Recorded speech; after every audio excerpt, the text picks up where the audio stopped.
நேரு அவர்கள் வாழ்ந்த அறை.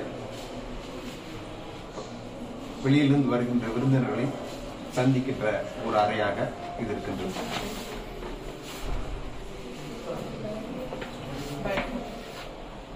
தில்லி தீன்மூர்த்தி பவனி போட்டோ பாஸ்போர்ட்.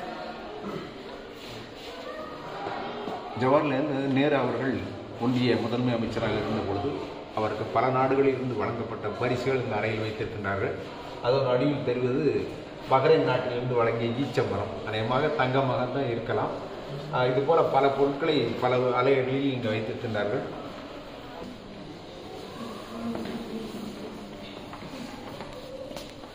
இல்ல வேண்டாம் அப்படியா?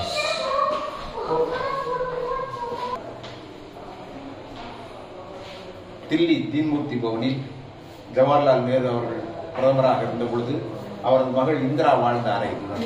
அது இந்திரா காந்தியினுடைய படுக்கை அறை. படுக்கை